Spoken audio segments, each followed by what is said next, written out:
Aproximando mais, então nós temos, né, a tumba, mais uma vez a visão dessa grande pedreira, local, e a entrada do sepulcro.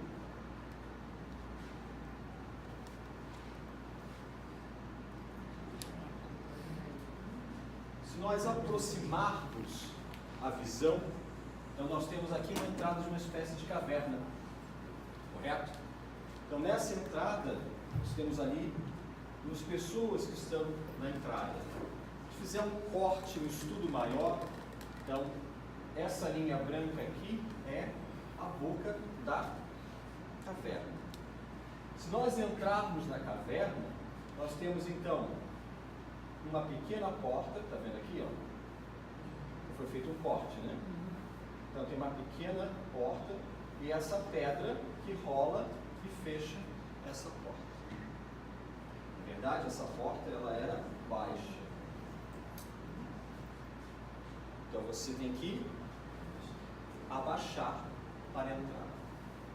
Entrando, nós temos um pequeno recinto e aqui uma espécie de sarcófago aonde o corpo é colocado. Então, isso tudo com base em estudos da arqueologia, com base nos estudos que são feitos e foram feitos para entender, né, aquilo que traz a escritura, juntamente com a tradição judaica. Okay?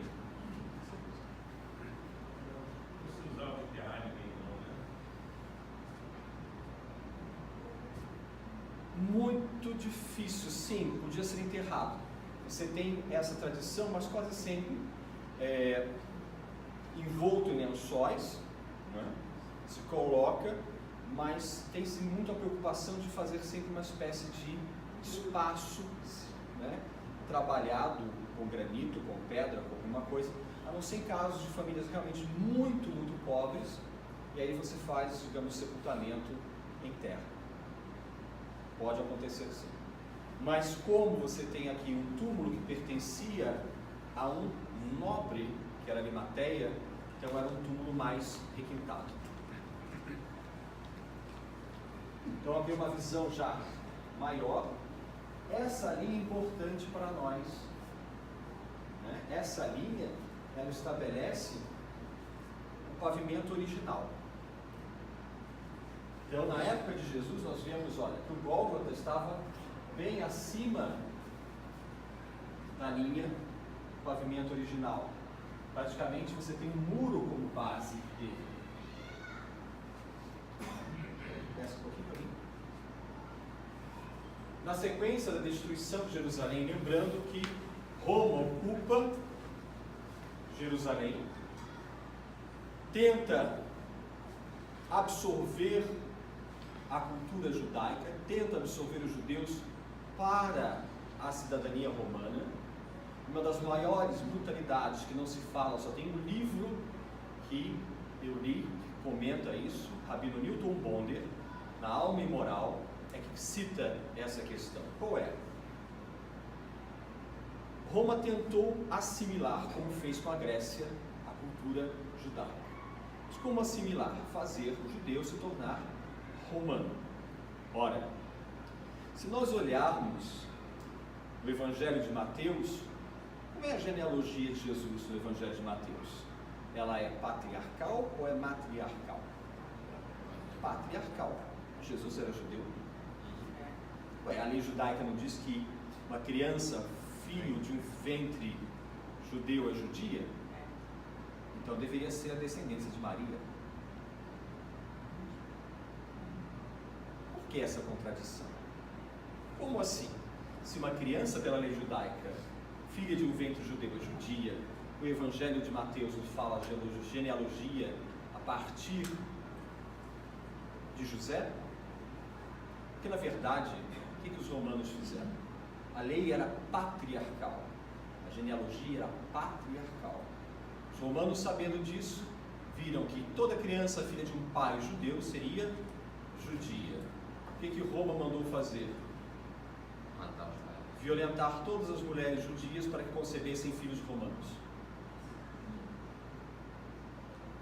Ninguém fala sobre isso. Só o Bonner fala isso. Só o Bonner fala isso. E aí, ora, o que fazer diante disso? Os sábios da lei, os fariseus, os doutores se reuniram e falaram assim: seremos extintos com base na lei. Então, nesse momento é que a lei passa para a lei do ventre. Sendo a mãe judia, a criança seria judia. Então, não obstante esta grande atrocidade, Israel conseguiria salvaguardar a sua tradição. Então, houve uma traição na tradição para salvaguardar uma nação. Por isso a lei passou a ser a lei do ventre. Sim, porque foi nesse período até que eles não conseguiram realmente absorver.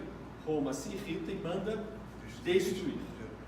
Destrua o templo, destrua tudo que for referente ao sagrado, seja dos judeus, seja daquele revolucionário e sua seita, que são os cristãos. Então, o que acontece? A esplanada do templo, com todo o templo e toda a estrutura, ela é arrasada a solo, totalmente destruída. Em cima dela se constrói uma cidade. Então, na sequência da destruição de Jerusalém, em 70 depois de Cristo, o imperador romano Adriano visitou a cidade entre 129 e 130, ordenando a sua reconstrução segundo um modelo que visava fazer dela uma cidade pagã chamada Hélia Capitolina. Nesse sentido, o imperador ordena que o local edificado com a sepultura de Jesus seja coberto com terra e nele fosse construído um templo dedicado a Vênus. E lá onde era o templo para os judeus também foi tudo destruída e feita uma cidade romana. Ok? E aí nós vamos ver o seguinte: lembra da pedreira? O que aconteceu? Roma olhou para aquela área e falou assim: a terra mudou. Então eles aterraram aquela pedreira inteira. Aqui, olha, de baixo. Lembra da linha do pavimento? Aqui. Isso aqui, ó, pedreira. Aqui, ó, subindo a montanha Gólgota. No lugar do Gólgota voltou-se a imagem de Vênus. E aí você tem toda, né, a pedreira. E aí, marcando o quadradinho, também foi soterrado o sepulcro. O sepulcro foi completamente soterrado. E ali construíram esse templo pagão.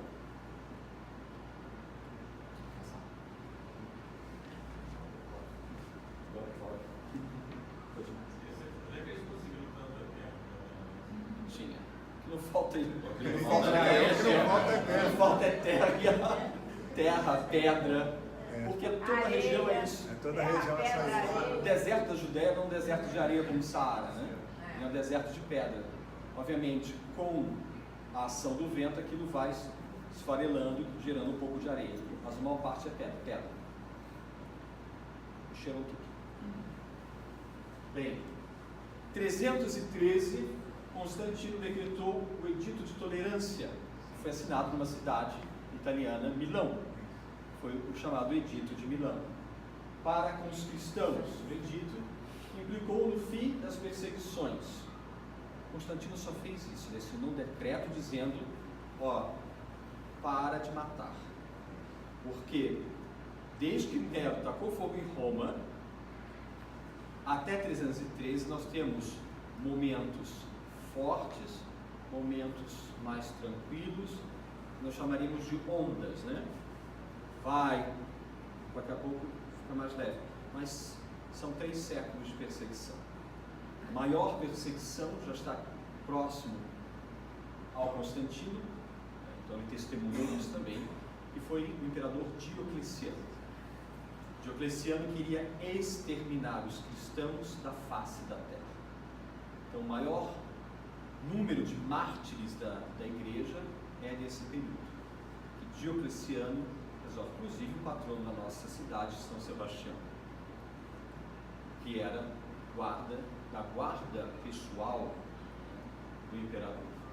Ora, então, Constantino faz isso. Chega de perseguição. Sua mãe era muito cristã. Helena, sim, era uma mulher de fé. Então, em 326, Helena vai visitar Jerusalém com o objetivo de procurar os locais associados aos últimos dias de Jesus. Você tem ideia de quantos anos Helena tinha? Mais de 70. Helena tinha 73 anos. Então, a mulher do imperador, a mãe do imperador, essa mãe querida, aos 73 anos, naquela época, sai de navio, atravessa o Mediterrâneo, aporta, provavelmente, Porto Romano. 3 meses de viagem. 3 meses de viagem, depois chega e faz toda essa peregrinação. Ela quer saber, visitar aonde Jesus esteve.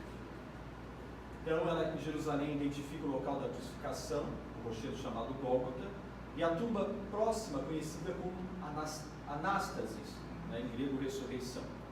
O imperador decidiu então construir um santuário apropriado no local. O imperador não, Helena, mãe, a grande mãe, fala com o filho para construir o santuário. Constantino, obviamente, acata os pedidos da sua mãe. Devia ser uma dama como Eliana, Quase a nossa Santa Helena. Ela quer e vai embora. Então o imperador decidiu construir um santuário apropriado no local, a igreja do Santo Sepulcro, lugar do templo que Adriano dedicou a Vênus. Isso com um relato dos cristãos locais, Você tem vários documentos. Todo mundo sabia, mas ninguém falava. Não, era muito simples. Roma era tão metódica que era muito fácil de identificar. Ora, aonde Roma destruiu e botou uma divindade deles, é porque ali tinha uma divindade anterior que não era deles. Então, essa foi assim a linha de pensamento que Helena seguiu. Tá? Só procurar onde tem templo, provavelmente ali é local sagrado. E tinha os relatos, porque os romanos também colocam seus feitos em atas. Era um aterramento, etc. E quando você tem, quem for a Roma, perto do Coliseu, você tem um arco, dedicado exatamente à destruição de Jerusalém. Então, os relatos estão lá de forma pictórica. Então o imperador decidiu construir. Os arquitetos se inspiram não nas estruturas religiosas pagãs, mas eles pegam as chamadas basílicas. O que é a basílica na estrutura romana? É um edifício que entre os romanos servia de local de encontro, de comércio, de administração da justiça. Então eles pegaram a ideia da basílica, que não tinha função religiosa, mas também não queriam construir algo que era já utilizado pelos pagãos para a sua estrutura. Então eles pegaram uma coisa totalmente diferente. Meu assistente.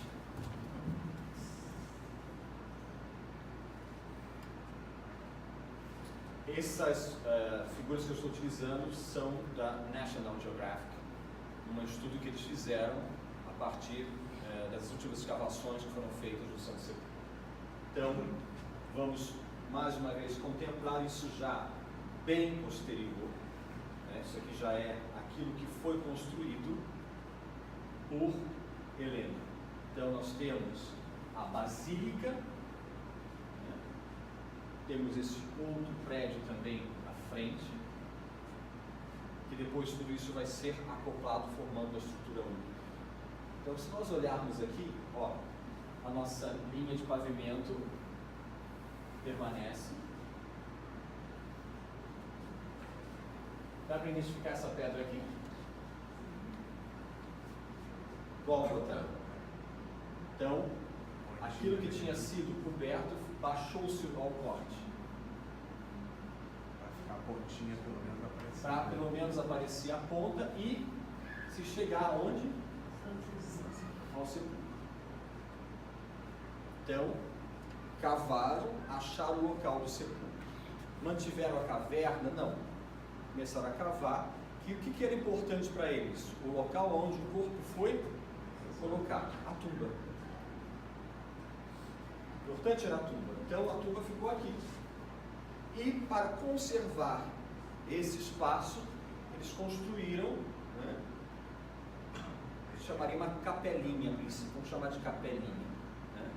Depois a gente vai entender os nomes mais tarde. Então, em 614, a igreja de Constantino foi essa igreja, né, que foi construída. Ela é gravemente danificada durante um incêndio ocorrido durante uma invasão dos persas sassânidas, que roubaram os tesouros da igreja, restando apenas alguns restos escassos dela. A basílica foi reconstruída pelos bizantinos durante a reconquista da cidade pelo imperador Heraclio. Nesse momento aí, 614, os judeus já estavam fora de Jerusalém. Foi lá em 70 que eles foram expulsos. Ah, foi em 70. Foi em 70. Não só fizeram a cidade romana, Não. mas expulsaram A cidade é invadida, os judeus são expulsos, se cria uma cidade romana. o mesmo nome. A Hélia Capitolina. Ah, é. E foram para onde? Diáspora. O mundo inteiro. A chamada diáspora judaica. São espalhados pelo mundo. E esses persas que chegaram aí, São muçulmanos. já são muçulmanos? Já. Já passamos por Maomé, Não, mesmo que 600, não, 600. 600 pontos. um pouquinho antes. Mas o maior... Foi sob ordem de Maomé, será? Não. Sim, você tem, na verdade, você tem um fluxo da ideia. Qual é a ideia principal do islamismo nessa época? Como é que você converte? Jihad. Guerra santa. É fazer a guerra, conquistar e converter. Então, o pensamento daquela época era esse. E os sassânidas foram um dos grupos mais violentos, digamos assim, daquela época. Então, os persas sassânidas, tanto que o que é interessante, se nós chegarmos em Belém, que Helena não fez só o Santo Sepulcro, né? Nós fomos à Basílica da Natividade, também é uma basílica constantiniana. O que é mais interessante na Terra Santa é que do período de Constantino, propriamente dito, só existe um local em pé até agora, daquela época, originalmente, que é a Basílica da Natividade. Agora, por que a Basílica foi poupada? Porque os sassânidas e os demais não derrubaram tudo como fizeram no Santo Sepulcro. Eles reconheceram os mosaicos bizantinos. Porque tem os mosaicos bizantinos, né? O mosaico ele é feito com pedacinhos de pedra. Quando eles chegaram na Basílica, que eles entraram para destruí-la, eles olharam um homem, uma mulher, uma criança e 3 persas ajoelhados, prestando homenagem a essa criança. Para todo mundo, tem 3 persas ali, é dos nossos. Esse local, Primos. Esse local não pode ser destruído. Quem salvou foram os soldados. Então a Basílica é original constantina por causa disso. E o mosaico está lá até hoje. Em 617, eles chegaram a invadir, mas perderam, os romanos conseguiram vencer essa batalha. Mais tarde, né? Então, em nós, né? Isso está dizendo que o Heráclio Reconquistou. Então os romanos ganharam. Volta de novo. Aí quando você fala de Heráclio, né, a gente já está falando de um período já onde o cristianismo é religião oficial. Mas aí o imperador bizantino, né? E aí Já você tinha tem o caído o imperador Império do Ocidente. bizantino. Você já tinha, O Império Romano do Ocidente já tinha caído. Roma já tinha caído. Então quem dominava era a partir de Constantinopla. Constantinopla organiza o Império Bizantino. Então é o imperador bizantino. Em 638, a cidade de Jerusalém, assim como toda a Palestina, passou para as mãos dos muçulmanos. Reconquista. Isso vai ficar indo e voltando, né? Os primeiros líderes muçulmanos de Jerusalém revelaram-se tolerantes para com o cristianismo. Em 966, as portas e o telhado da igreja foram queimados durante um motim. Em 1009, o califa Fatímida Al-Hakem e Amir Allah ordenou a destruição de todas as igrejas de Jerusalém, incluindo o Santo Sepulcro, sendo que somente os pilares da igreja, que eram da época de Constantino, sobreviveram à destruição. A notícia da sua destruição, dessa destruição, foi um dos fatores que estiveram na origem das cruzadas. Foi isso que motivou as cruzadas, essa grande destruição. Em vastas negociações que variam entre os Fatímidas e o Império Bizantino, que ficou nesse diálogo de guerra, de conflito, até que em 1027, 1028 foi feito um acordo pelo qual o novo califa Ali Az-Zahir, filho de Al-Hakem, concordou em permitir a reconstrução e redecoração da igreja. A reconstrução foi finalmente concluída com o financiamento da despesa feita pelo imperador Constantino IX, Mônaco e Nicéforo, patriarca de Jerusalém, em 1048.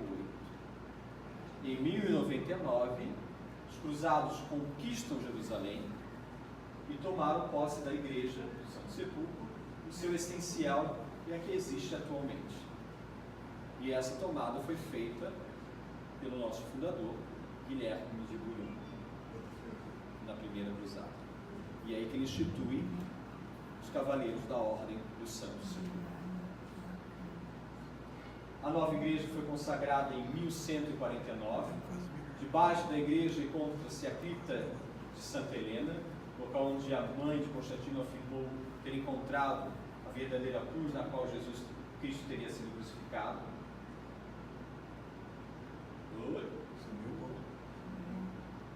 Com o regresso de Jerusalém, aí os cruzados tomam o reino de Jerusalém, depois vem Saladino e toma de volta Jerusalém. Então, com o regresso de Jerusalém ao domínio islâmico em 1187, Saladino proibiu a destruição de qualquer edifício religioso associado ao cristianismo. No século XIV, o local começou a ser administrado por monges católicos e por monges ortodoxos gregos. Verdade aqui, nós temos a presença, né, da igreja ortodoxa e que eles chamam de monges, que seriam canônicos, religiosos católicos. Outras comunidades pediam também a possibilidade de gerir o local, que seriam os coptas egípcios, os coptas de copta, igreja assíria.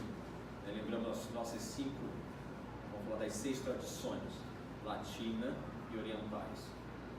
Então, a latina presa a Roma, uso latim, e as 5 tradições orientais: armena, alexandrina, antioquena, bizantina e caldeia. Dessas 5 tradições, a gente tem 23 igrejas orientais. Essas 23 estão no mesmo. Vamos lá. Essas igrejas, até 1054, era uma igreja só. Em 1054 tem o uso cisma. E aí se separaram, formaram o que nós chamamos de ortodoxia. Estamos na ortodoxia. Somente uma igreja permaneceu totalmente ligada, que foi a igreja maronita. As demais se separaram.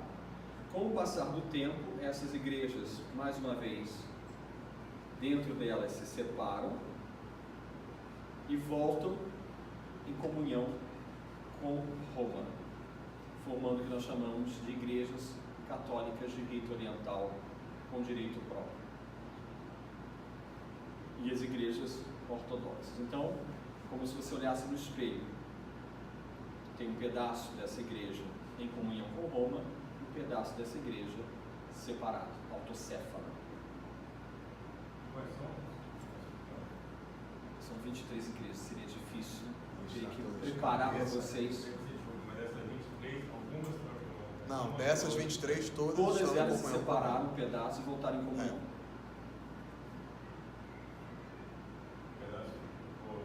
Como se aqui nós fôssemos todos, né, ortodoxos. Se nos separamos de Roma no primeiro momento, formamos então na igreja ortodoxa De Antioquia. Com o passar do tempo, esse grupo permaneceu autocéfalo e aquele grupo resolveu voltar à comunhão. Só uma dúvida, professor. No anglicanismo, por exemplo, Aí já é em 1500. perfeito, mas eu digo assim, pela questão do autocéfalo. No anglicanismo, as igrejas são autocéfalas em comunhão com o arcebispo da Cantuária, mas sem obediência direta O anglicanismo são todos obedientes ao arcebispo da Cantuária. E essas Que igrejas... na verdade muda no anglicanismo tira-se o Papa e coloca-se o governante da Inglaterra. No caso aqui a rainha. Agora, essas igrejas que estão em comunhão com Roma são obedientes ao Papa? São. Porque quando elas, os bispos se reúnem, aí elegem um patriarca. O patriarca escreve uma carta de comunhão para com o Papa. O Papa acolhe a carta de comunhão e ratifica e proclama o patriarca. E só uma pergunta, e a outra parte da igreja que ainda ficou de fora da comunhão, no rito dela, o catolicismo reconhece como legítimo.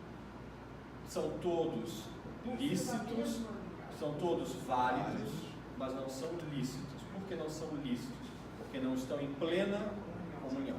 Não, mas a pergunta que eu fiz foi justamente essa. Não, a igreja não reconhece como não possui o valor do sacramento. Todos os sacramentos da igreja ortodoxa são válidos. Todos. Agora, senhor, uma pergunta mais histórica, então. Por que, particularmente na Terra Santa, a presença da igreja ortodoxa grega é mais forte? Eu digo, pelo menos mais visível. Por quê? Vamos lembrar historicamente. Você tem lá atrás, quando tem a divisão, o que Constantino construiu? Uma cidade na Turquia chamada Constantinopla. Deslocou de Roma para Constantinopla o governo do Império Romano. Mais tarde, esse governo do Império Romano se transforma em Império Bizantino. Bizâncio não usa mais o latim, Bizâncio começa usando o grego. Roma permanece usando o latim. E aí você tem o problema do cesaropapismo, onde os concílios, tudo isso não era convocado pelo Papa, era convocado pelo imperador. O cristianismo passa a ser religião oficial com Teodósio, não com Constantino. E aí, aquele clérigo que estava próximo ao imperador começa a se arvorar com grandes poderes, porque ele está próximo do imperador. Já o Papa está lá em Roma. Quando você tem lá, lembra, quando Heráclio foi tomar, a gente está falando de Império Bizantino. E aí a presença bizantina, grega, até chegar a esse acordo. Lembra do acordo antes de Saladino? Ali já é um acordo entre bizantinos e muçulmanos. Por isso a força da igreja bizantina ortodoxa Até hoje. Ok? Então, o local começou a ser administrado por católicos e ortodoxos gregos. Já depois, do século XVIII, procedeu-se a reparação da cúpula da Igreja do Santo Sepulcro. Em 1808, o incêndio unificou o local e a restauração iniciou-se em 1810. Novos restauros ocorreram entre 1863 e 1868 e em 1927, terremoto, abalo sísmico em Jerusalém causou graves estragos na estrutura. Aí a gente já vê com todas as mudanças, mas permanece aqui, o local do sepulcro, e aqui o Gólgota, tem um corte, linha no pavimento. Quando você passa, você tem uma parte grega aqui, frente ao Santo Sepulcro, tem um salão imenso, que é a parte grega. Você contorna os corredores por volta aqui, você vai descer uma escadaria, e aí é chamada Capela de Santa Helena, aonde Helena achou a cruz, que obviamente os cristãos esconderam. Então, a rotunda está localizada no centro do Anástasis, abaixo da maior das duas cúpulas da igreja. No centro da rotunda está a pequena capela, o edifício religioso chamado edícula, no latim ediculum, pequeno edifício, construída já no século XIX, onde está o Santo Sepulcro propriamente dito. A edícula tem 2 quartos. O primeiro é a Capela do Anjo, que é onde se acredita estar o fragmento da pedra grande que será o túmulo. No segundo está o próprio túmulo sobre o leito fúnebre, que foi colocado uma pedra de mármore em 1555, mas que estaria presente no túmulo desde também o século XIV. Okay? Então a edícula, essa pequena capelinha, em razão de estar conectada ao evento do sepultamento de Jesus e à sua ressurreição, é vista como o local mais sagrado de toda a estrutura da igreja, por extensão também para o cristianismo. Então, de acordo com o status quo de 1852, as igrejas católica ortodoxa, católica romana e apostólica armena, são essas 3 principais, têm todos os direitos sobre o interior da tumba. E todas as 3 comunidades celebram a Divina Liturgia ou Santa Missa lá diariamente. Nós temos horário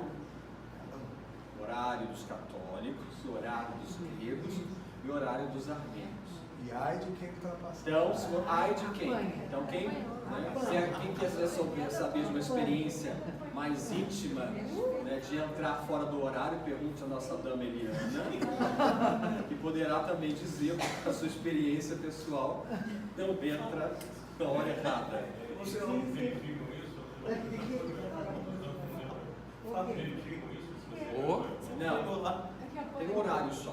Como audiência, você pode... Não tem problema, pode. Então, na verdade, eles só vão marcar, né? Vão impedir o acesso se tem missa ou se tem alguma celebração, seja católica, armena ou grega.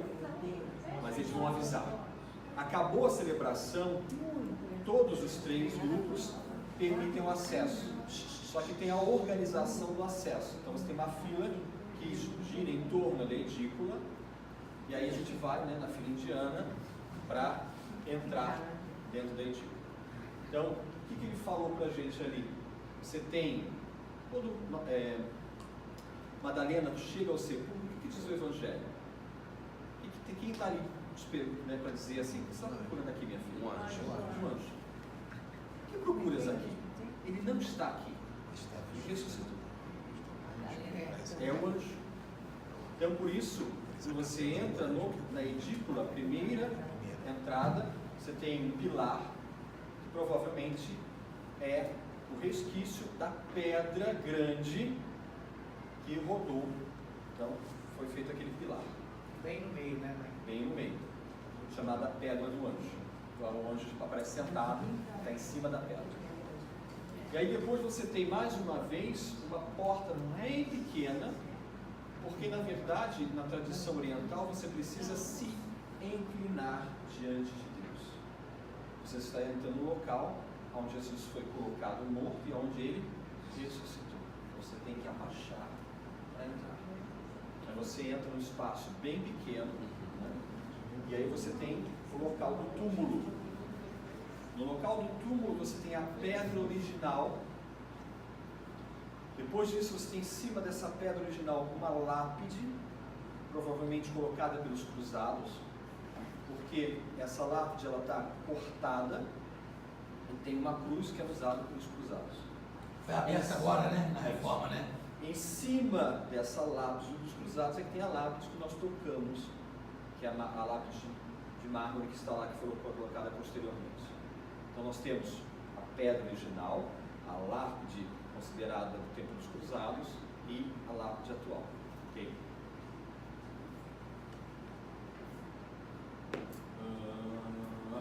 Ele também é usado para outras cerimônias em ocasiões especiais. No sábado santo, o fogo sagrado, liberado pelo patriarca ortodoxo grego de Jerusalém. Na parte de trás da edícula está uma pequena capela construída em 1557 de ferro, treliça, sobre uma base de pedra semicircular, plano, em que é administrada por coptas egípcios. Dessa capela dá para observar uma parte da pedra que está dentro do Santo Sepulcro, historicamente. Georgianos guardam a chave das portas da edícula. Então, nós tivemos na última peregrinação, né, os ortodoxos, por exemplo, não deixaram um dos nossos acompanhantes, tinham pessoas nos acompanhando, não só cavaleiros e damas, na nossa peregrinação, e o rapaz foi de bermuda, então não pode, de forma alguma. E ele ficou extremamente frustrado porque não conseguiu ir no sepulcro, né? Então, como eu sabia da capela copta que dá acesso à pedra do sepulcro, por trás, então eu fui lá, conversei com um monge copto, e falou, sim, sem problema. Aí ele foi lá, também entrou por baixo e colocou a pedra do sepulcro por trás. Mas aí, eu sei que eu morei 4 anos em Jerusalém, então eu sei todos os truques, digamos assim. Mas se não fosse priorizado, a pessoa demora fora. Está muito quente, então não deixar. Também não pode entrar, por exemplo, se nós formos a Roma, você não pode entrar na Basílica de São Pedro. Não. Acontece. Então, atrás da edícula e da rotunda, então você tem a edícula, que é essa capelinha, e aí você tem a rotunda, né, que é esse salão grande. Atrás, né, como se eu tivesse a edícula aqui, a rotunda, eu estou olhando ali naquela parede. Então, está uma capela lá no fundo, em que seu interior guarda diversos túmulos judeus. Por quê? Tem vários túmulos lá, não é só o sepulcro. Por acaso, esse rapaz, esqueci o nome dele, Bruno, depois que o Bruno foi na capela copta, ele estava felicíssimo, agora eu vou te mostrar uma coisa rápida, porque a gente já estava até saindo. Eu fui com ele exatamente nesse espaço, é uma porta, você entra, e aí quando você entra, você vê a pedreira. Lembra que já até chama pedreira? A pedreira está lá. Na pedreira tem túmulos. Então, embora esse espaço tenha sido descoberto recentemente e não contenha marcas de identificação, muitos cristãos acreditam que este seja o local do túmulo de José de Arimateia, e é onde os ortodoxos sírios celebram sua liturgia aos domingos.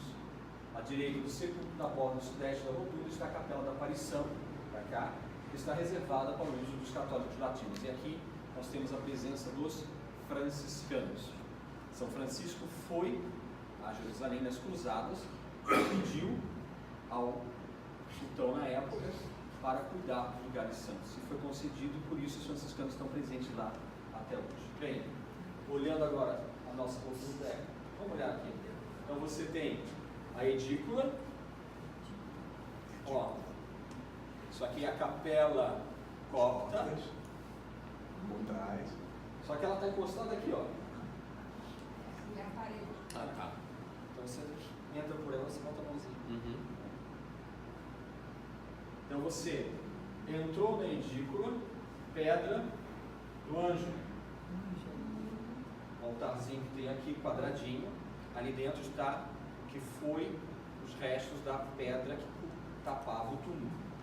Refazendo a ideia do túmulo, a entrada baixa, você se abaixa e entra, e aqui está o túmulo. Exatamente. No caso, você entrar pela capela. Você tem que entrar por aqui. Não, como foi essa parte que você teve que entrar? Ah, eu entrei aqui. Ele não chegou aqui, só bota a mão só. Só, ele entra aqui por trás e coloca a mão pela pedra. Ele não tem passagem de... Tem uma pequena passagem. Na verdade, vai ter um tecido cobrindo. Aí ele vai puxar o tecido e você vê a rocha. Aí você coloca mais a mão na rocha pela copa do que pelo original. Ok? Sobe um pouquinho isso. Só para a gente fazer um paralelo.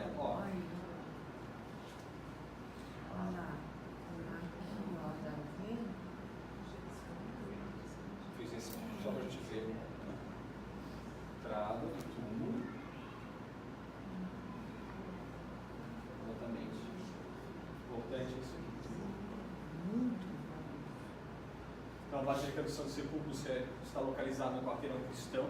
Então lembra que Jesus foi crucificado fora da cidade. Quando lá em 70, Adriano, quer dizer, houve a destruição, depois Adriano manda fazer a reestruturação da cidade, então essa parte é incorporada, que hoje faz parte do quarteirão cristão da cidade velha de Jerusalém. Então, segundo a tradição, está em João 19, 41, 42, Jesus teria sido crucificado, sepultado e ao terceiro dia teria ressuscitado, administrada e repartida entre as igrejas católica romana, católica ortodoxa armênia, ortodoxa copta, ortodoxa siríaca e a igreja ortodoxa etíope, constituindo os locais mais sagrados da cristandade. E agora a gente vai ver um vídeo que foi preparado por eles, do Media Center em Jerusalém, né, com toda essa história. A gente vai ver a igreja. Eu achei assim uma forma de a gente ir lá. Estando aqui, a gente. Saudades mesmo. Só uma curiosidade. A cúpula da Basílica do Santo Sepulcro pode ser vista de vários lugares. Nunca ninguém presta atenção nisso. Você olha, porque não é uma mesquita. Quando você olha a mesquita de Omar, que tem, né, o teto por fora em ouro, o problema é que você, quando olha da esplanada para Jerusalém, né, para outra parte da cidade, você vê a cúpula do Santo Sepulcro.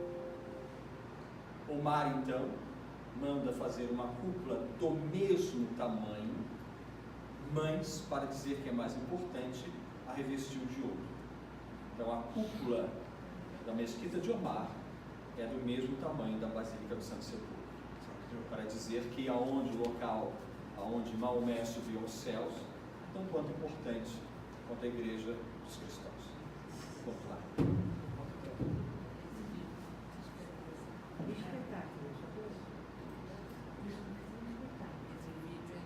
Sepulcro pode ser vista de vários lugares em Jerusalém.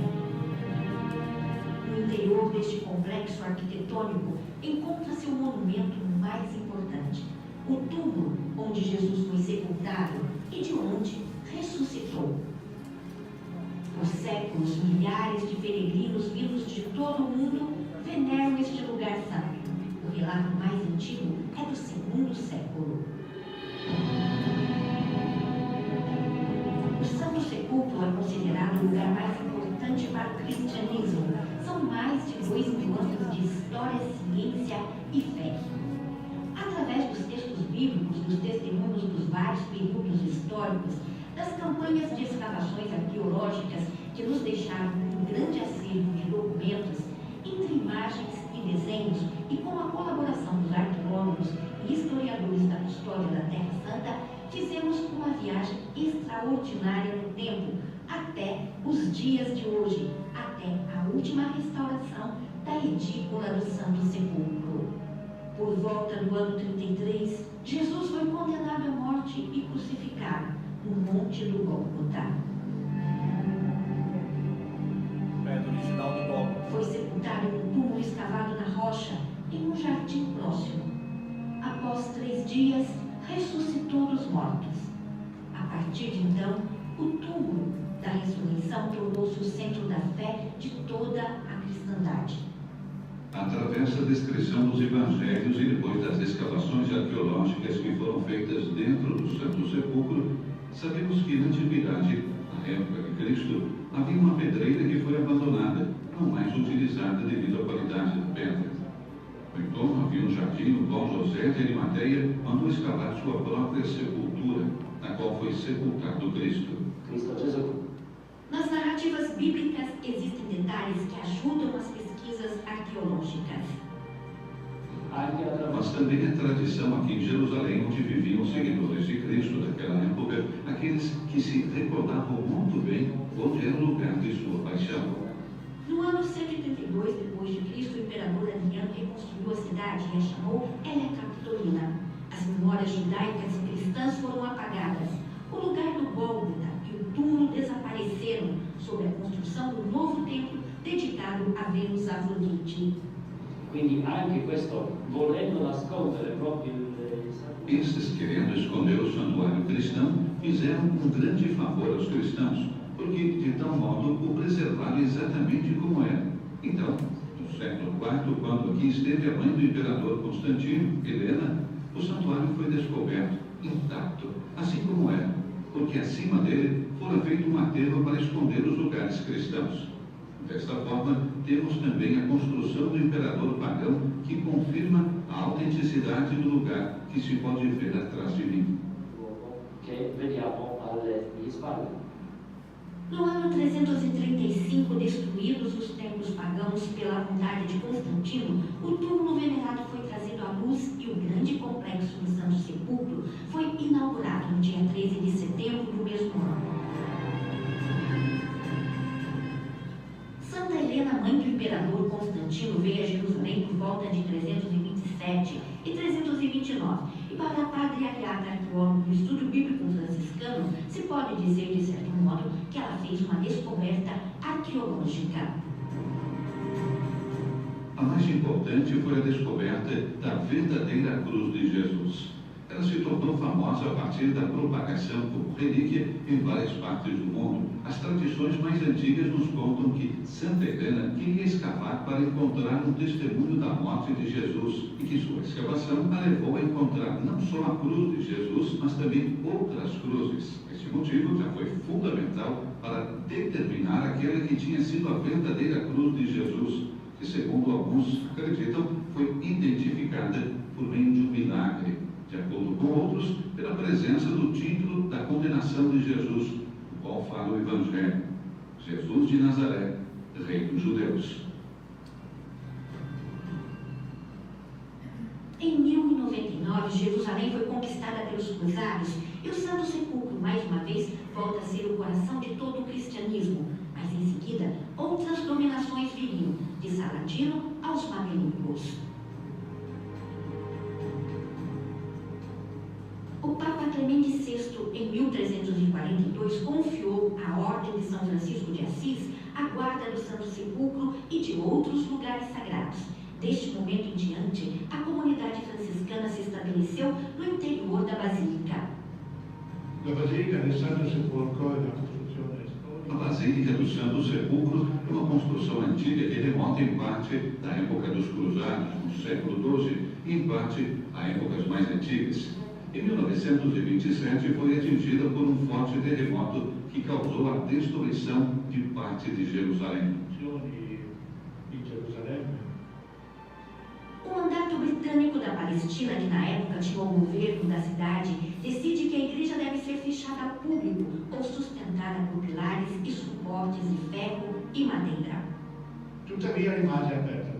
Embora ainda que aberto ao público, as três comunidades chegaram à conclusão de que se fazia necessária a previsão de uma restauração sistemática do edifício e buscar uma maneira de formar uma comissão técnica comum. Commissione tecnica comune.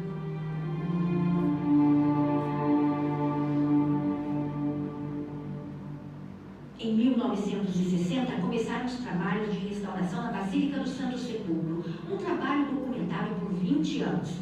Após 3 anos, em 1963, as 3 comunidades presentes no Santo Sepulcro e de comum acordo elegeram o arqueólogo Padre Cobo como encarregado geral dos trabalhos pelos 17 anos seguintes, de manhã à noite. Em mais 2 anos, até entregar à imprensa sua obra monumental, o Santo Sepulcro de Jerusalém, aspectos arqueológicos das origens ao período cruzado.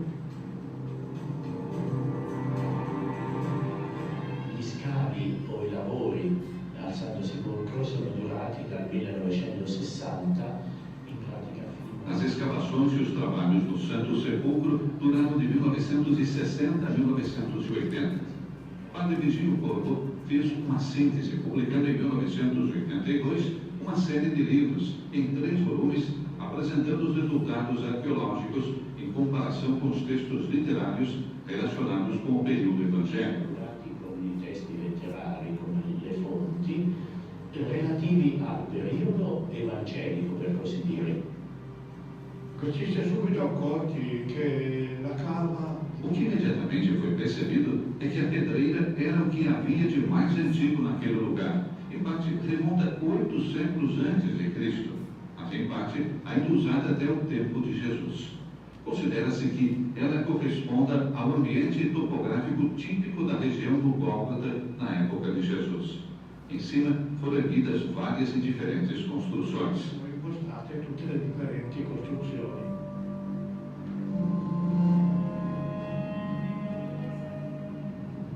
La cava di pietra è molto grande, in tutto si estende per più di 100 metri. A pedreira é muito grande, estende-se por mais de 100 metros e é repleta de profundas galerias e cortes na rocha vertical em todas as direções.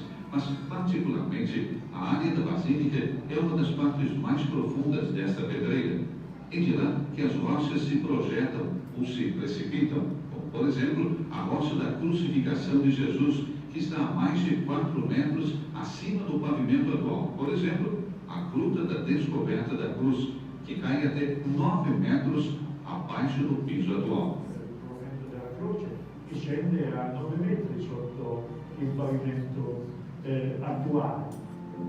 Trabalho realizado pelo Estúdio Bíblico Franciscano de Jerusalém, que tem desde sempre uma alma arqueológica.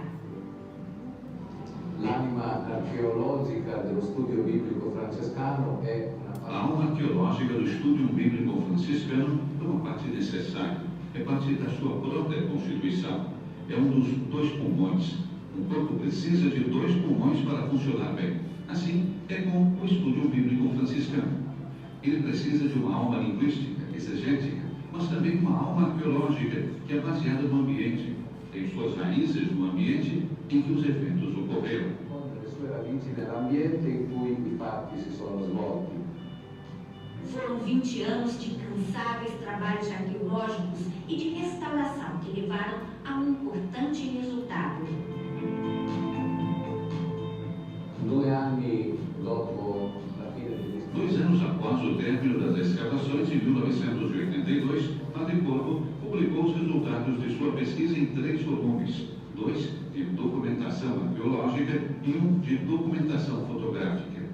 Esses volumes mantiveram-se até hoje o centro das atenções e têm a característica de serem completos. Eles são o resultado do estudo feito diretamente por Padre Corvo e seus colaboradores. da Padre Corvo e dai suoi collaboratori. Ao apresentar a coleção sobre o Santo Sepulcro, o Padre Virgílio Corvo escreveu: "Nós terminamos o nosso trabalho de pesquisas e o apresentamos aos estudiosos. Esperamos somente que seja lido com amor aquele que deste monumento é figura triunfante." Mas como explicar o Santo Sepulcro no centro da cidade? Diversamente al tempo di Cristo, questo medesimo luogo Na época de Cristo, esse lugar devia estar localizado fora da cidade. Se conhece com exatidão o percurso do muro da cidadela de Jerusalém, onde havia o Palácio de Herodes, voltado para as portas ocidentais do templo, aquele que José Flávio chama de o primeiro muro de Jerusalém. E esse muro passa a cerca de 200 metros de distância do Calvário. di distanza dal Calvario. Se por um lado o século passado foi para o Santo Sepulcro uma sucessão de dificuldades relacionadas a eventos políticos no país, por outro, foi o século que permitiu maiores possibilidades de acordos comuns entre as comunidades envolvidas pelo status quo. A Basílica do Santo Sepulcro, uma vez atravessada sua fronteira, se abre para o peregrino com suas capelas nos lugares em que aconteceram os fatos. Aqui, Jesus foi crucificado e venceu a batalha contra a morte. Subindo uma escada íngreme, se chega ao altar do Calvário, que surge acima da rocha sobre a qual foi colocada a cruz de Jesus. A rocha é visível através das lâminas de vidro ao lado do altar.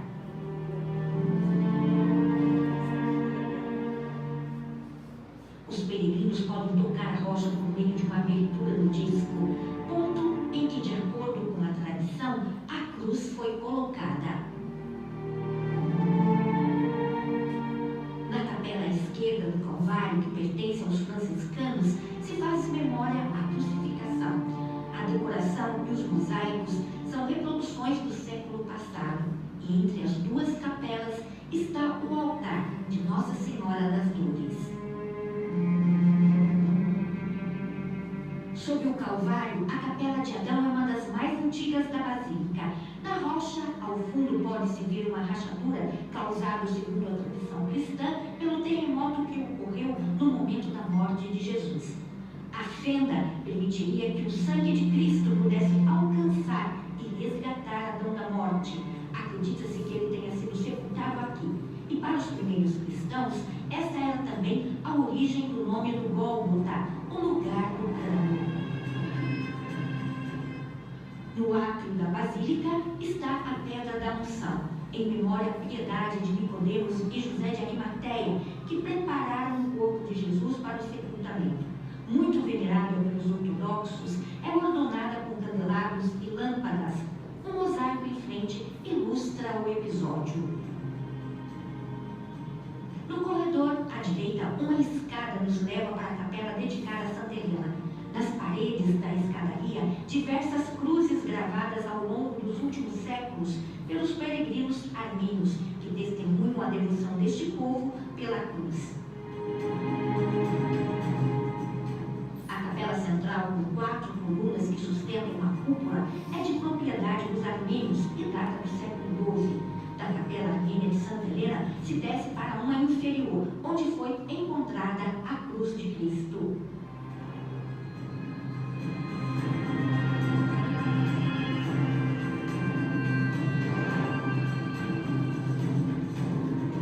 De frente para a edícula se abre o espaço reservado para os gregos ortodoxos, o catolicó, que ocupa o centro da basílica. A Irmandade do Santo Sepulcro, formada por monges gregos ortodoxos, é presidida pelo patriarca grego ortodoxo de Jerusalém.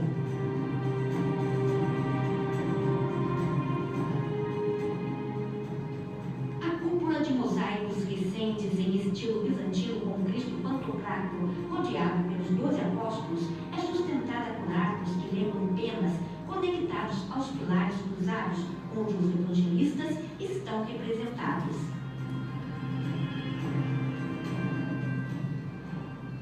Passando as colunas da cúpula, se entra no espaço pertencente aos franciscanos. O altar à direita é dedicado a Maria Madalena. E neste espaço acontecem a maioria das liturgias celebradas no sepulcro. No edifício localizado ao norte da cúpula, encontra-se o mosteiro franciscano, que abriga os frades encarregados oficialmente do sepulcro. E daqui se chega à capela latina da aparição de Jesus e a sua mãe. Esta antiga memória não narrada nos evangelhos foi conferida a esta capela, onde a coluna da flagelação é preservada. A galeria lateral é formada por uma série de arcos, conhecidos como Arcos da Virgem, porque recordam as visitas da Virgem Maria ao público. Na história do Santo Sepulcro, são inúmeros os testemunhos através dos peregrinos e grandes autores antigos medievais, entre eles Eusébio de Cesareia, Cirilo de Jerusalém, São Jerônimo e Egéria. Foi uma grande plenária e existe a hipótese de que certamente fazia parte de algum modo da vida religiosa da época, fazia parte de uma comunidade de freiras. Valério de Bierzo, que no século VII escreveu sobre ela, a chamava de abadesa. E, portanto, o diário que ela escreveu era um diário para dar a conhecer à sua irmandade aquilo que ela havia visto. Fez certamente parte de uma comunidade. Qual e a que ordem pertencia não se sabe, ou menos não se conhece. E temos no período moderno muitas outras testemunhas, como a visita de 4 papas. Paulo VI foi o primeiro papa a visitar a Terra Santa em pleno Concílio Vaticano II. Ovviamente la sua visita è stata anche segnata dall'incontro con il patriarca Atenagora. A sua visita também foi marcada pelo encontro com o patriarca Atenágoras, que foi de uma importância ímpar para a história da Igreja, para as relações entre as igrejas. Sua Santidade, o Papa João Paulo II, veio aqui como peregrino, mas veio também como pastor. Desejou visitar os lugares santos, certamente, e quis conhecer o máximo possível de pessoas de todas as crenças, especialmente os cristãos aqui presentes. Particolare dei cristiani qui presenti. A pé pelas ruas do quarteirão cristão da cidade antiga, Bento XVI caminha em direção ao Santo Sepulcro, objetivo principal da sua peregrinação. Na entrada, aos pés do Gólgota, curva-se para beijar a pedra da unção. Visivelmente emocionado, o Papa entra na edícula do Santo Sepulcro e ali permanece por um longo tempo de joelhos em oração.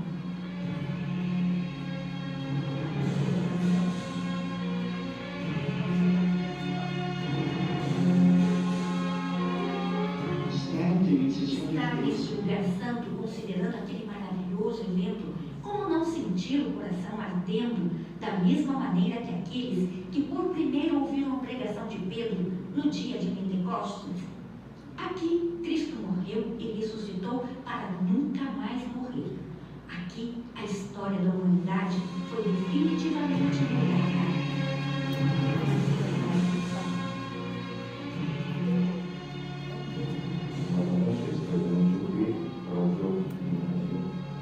Mais tarde, o Papa Francisco veio aqui por ocasião do 50º aniversário da visita de Paulo VI à Terra Santa e de seu encontro com o patriarca Tenágoras. E foi realizada uma cerimônia na qual foi comemorada a data desse evento em frente à edícula do Santo Sepulcro. A edícula do Santo Sepulcro.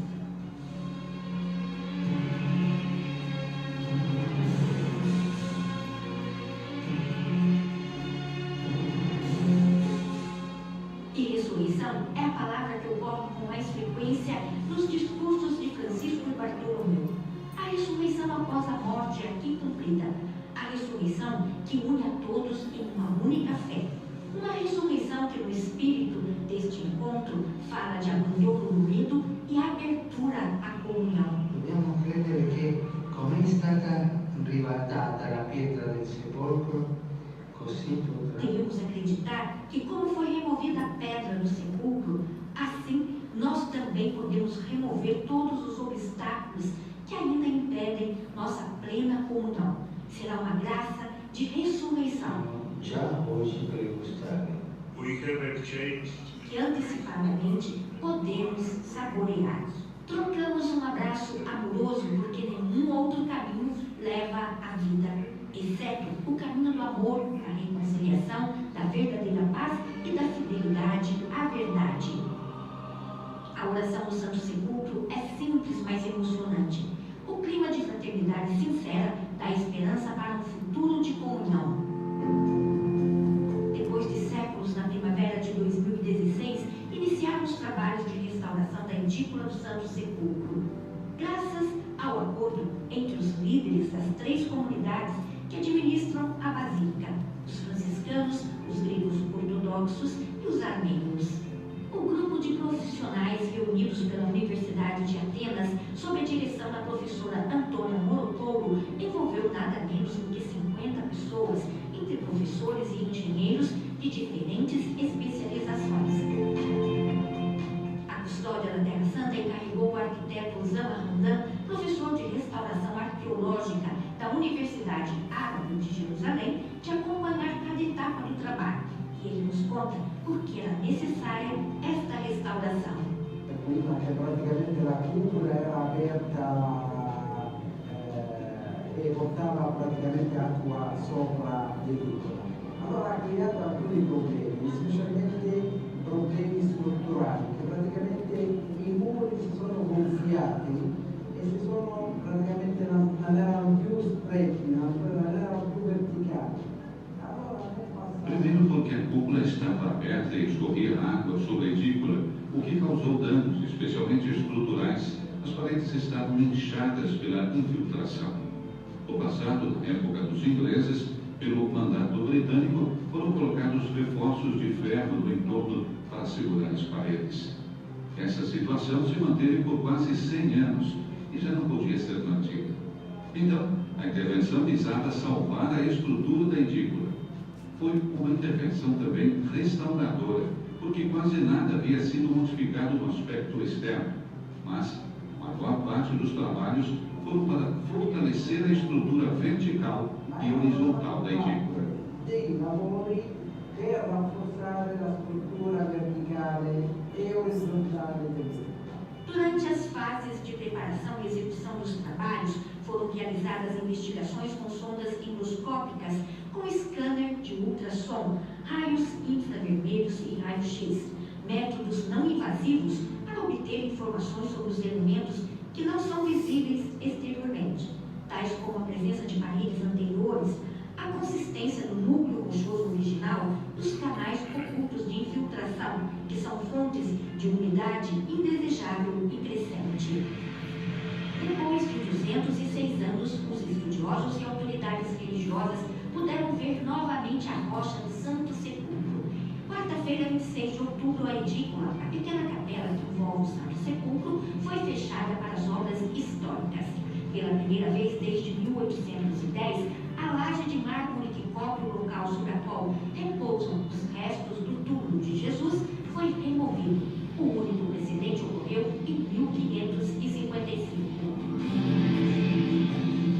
O fato, a portas fechadas, contou com a presença do patriarca ortodoxo Teófilo III, acompanhado por uma pequena delegação de religiosos e cientistas de uma delegação da Custódia da Terra Santa, que estavam presentes Padre Domênio Astal, Padre Eugênio Aliata, arqueólogo do Estúdio Bíblico Franciscano, Padre Narciso Climas, Padre Henrique Verneiro, Padre Davi Granier e o arquiteto Osama Hamdan, da Comissão Científica.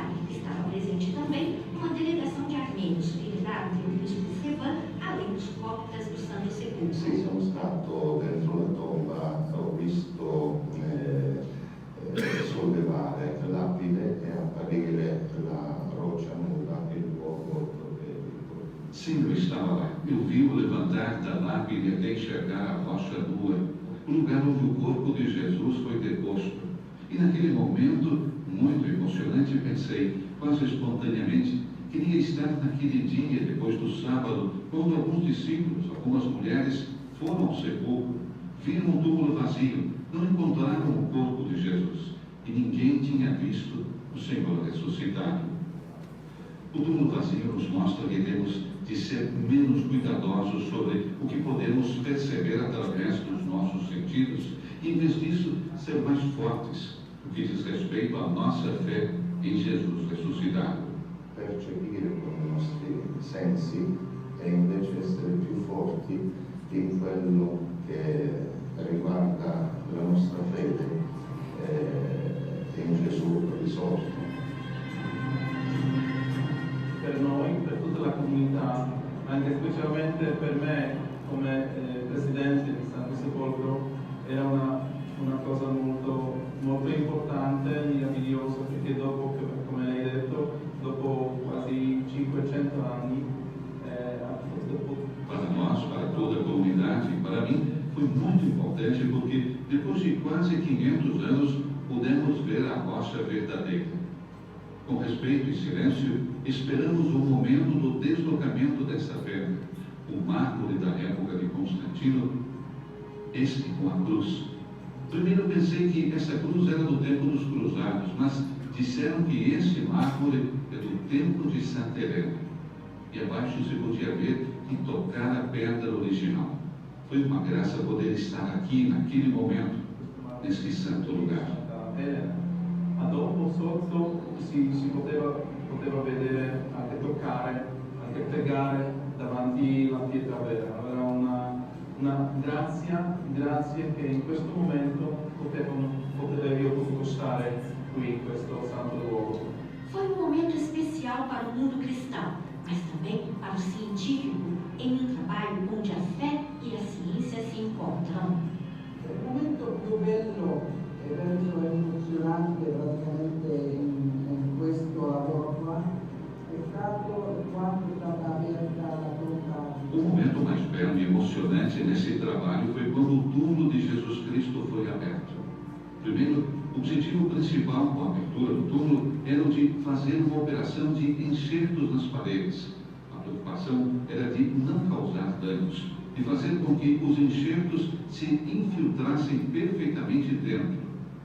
Esse foi o momento mais belo e emocionante desse projeto, que foi transmitido em seguida para todo o mundo. Quella serata era il momento più bello e più emozionante di questo progetto, che è andato in onda poi in tutto il mondo. Per me il momento più incredibile è stato quando è stata tolte le pietre dell'edicola alla prima volta, proprio le pietre esterne. Para mim, o momento mais incrível foi quando foi removida a pedra da edícula pela primeira vez e pudemos ver a rocha original que está encoberta pela edícula. É uma pena que não tenha sido deixada à vista, mas já foi um grande feito reunir em acordo as comunidades religiosas para que se fizesse a restauração. E no futuro, esperamos poder fazer outro trabalho em conjunto e que torne a visita dos muitos peregrinos mais fácil e até mesmo ao conhecimento da história de todos os mais de 2000 anos da existência deste lugar. Dall'inizio di tutti questi 2000 anni di storia del luogo. Quando sono entrato, Quando entrei, pude ver o que estava por baixo da laje de mármore. Isso significa que o lugar era venerado mesmo antes, já sabíamos, mas agora tínhamos a prova. Eu levei papel e lápis, e quando havia um pouco de tranquilidade dentro do Santo Sepulcro, quando não havia o trabalho dos restauradores, eu me colocava em um canto e com grande emoção, porque sabia que eu estava entre os poucos que podiam ver esta redescoberta da rocha, da sepultura e da ressurreição de Jesus. E fiz um desenho daquilo que eu vi. Le novità principali riguardano la scoperta della presenza di una lastra A inferiore. principal novidade diz respeito à descoberta da presença de uma laje inferior, abaixo da que todo mundo conhece. Esta, por sua vez, tem incisa uma cruz, que é a típica cruz do Patriarcado Latino de Jerusalém. Também sobre essa segunda laje está a rocha original, imediatamente abaixo. Isso significa que a rocha original do túmulo, o banco rochoso, em que, segundo a tradição, Cristo foi deposto, aparece logo abaixo das duas lajes que o cobrem. Está a cerca de 35 centímetros acima do pavimento atual. Não sabemos quanto exatamente do pavimento antigo. Moderno, non sappiamo quanto esattamente sul pavimento antico. Conforme observa Padre Narciso Climas, professor de História da Igreja e da Custódia da Terra Santa, a placa de mármore encontrada sobre a atual e temporariamente removida é dividida ao meio e pode ser da época dos cruzados. A posição do banco e de partes da rocha na qual foi escavado o túmulo encontra-se na parede que circunda a edícula e parece indicar que se trata de uma sepultura de orcossório, um tipo comum da época e não de pouquinho, como acreditava-se até agora. A confirmação vem dos estudos dos arqueólogos especialistas. Ecco, non tutto è possibile. Nem tudo pode ser verificado diretamente. O Evangelho dá uma série de evidências muito valiosas sobre a pedra que foi rolada e também sobre a pequenez da abertura através da qual só se podia ver inclinando-se. A presença da rocha no entorno reapareceu. Assim, a essência do que diz o Evangelho, um túmulo escavado na rocha do qual ninguém tinha sido deposto, e o Senhor foi colocado por primeiro, parece ser confirmada pelas pesquisas mais recentes. Indagini più recenti.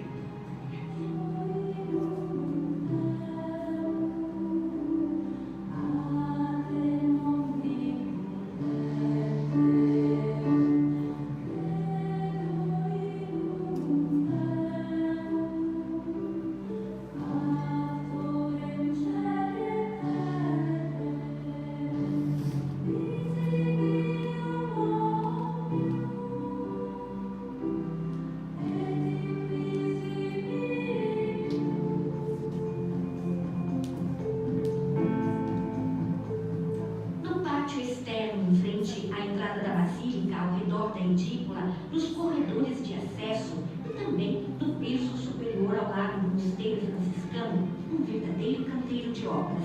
Andaimes, pedras, equipamentos, o barulho às vezes incomodava, mas se sabia que era necessário para trazer de volta à vida um lugar que abriga o túmulo do Cristo ressuscitado.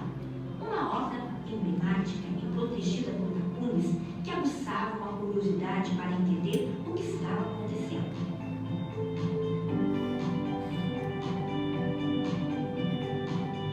Ocasionalmente, uma porta aberta permitia vislumbrar os trabalhos.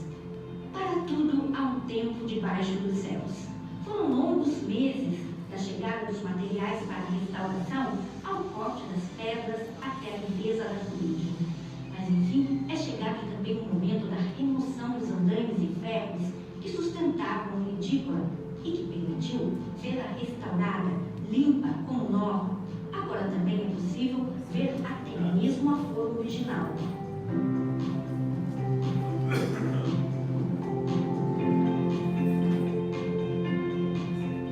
E assim, exatamente um ano após, na quarta-feira, 22 de março, foi realizada a cerimônia ecumênica de conclusão da restauração da edícula do Santo Sepulcro.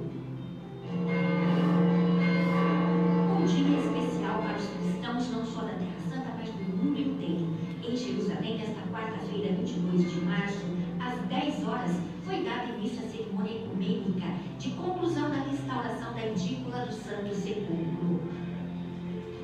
O acordo histórico foi firmado exatamente há um ano, em 22 de março de 2016, com as assinaturas do patriarca grego-ortodoxo Teófilos III, do patriarca apostólico armênio Nuarhan e do custódio da Terra Santa naquele período, padre Batista Pitsabara, representantes das 3 comunidades religiosas que administram a Basílica do Santo Sepulcro, conforme estabelecido pelo status quo. Na primeira fila, além dos 3 signatários, o atual custódio da Terra Santa, padre Francesco Paton, o núncio apostólico Dom José Lazarotto, representando a Santa Sé, e o arcebispo de Constantinopla, o patriarca ecumênico Bartolomeu I.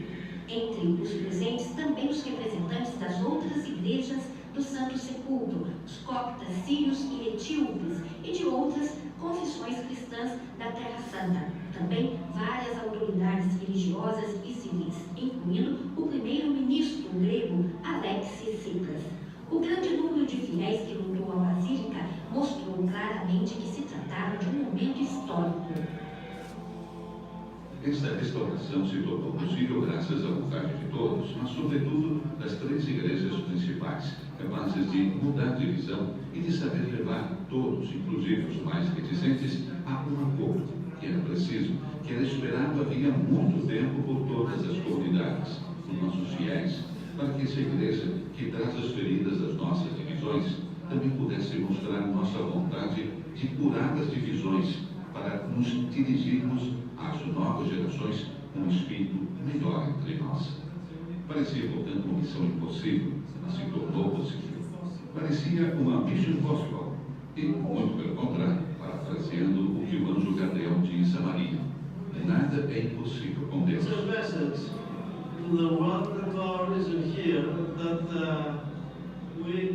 uma mensagem para o mundo e para nossas comunidades locais, que se acha impossível, pode se tornar possível. E isso é o que aconteceu comigo. Acho que a restauração é um sinal de inspiração para todos.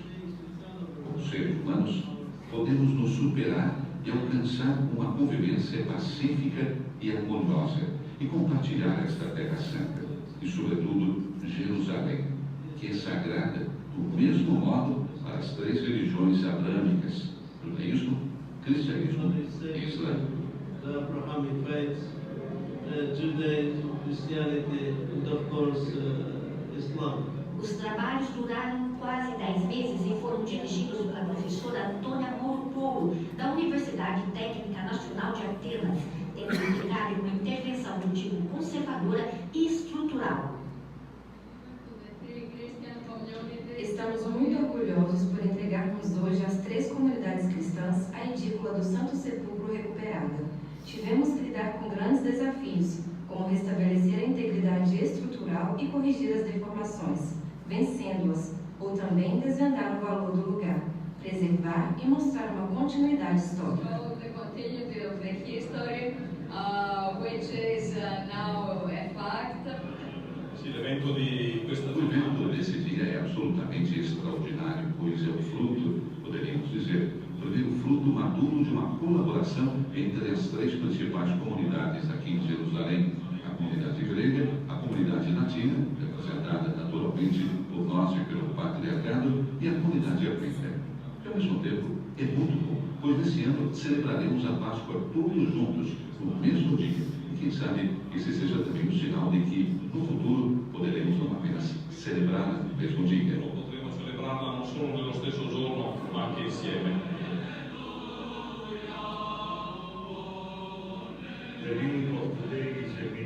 O dia de hoje tem um significado de unidade, colaboração e cooperação.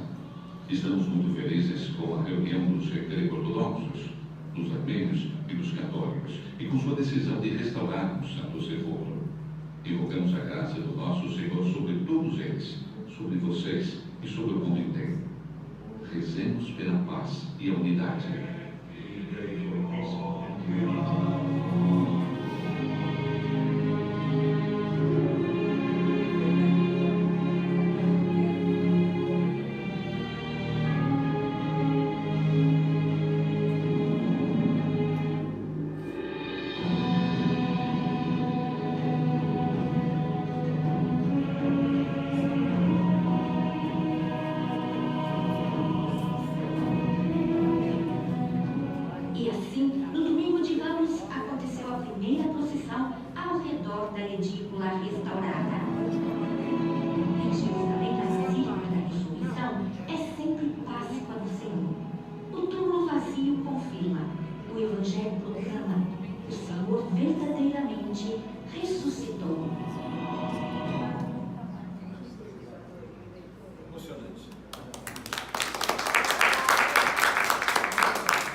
Católicos, armênios, gregos, participação dos coptas, especialistas, estudiosos, para exatamente restaurar a edícula.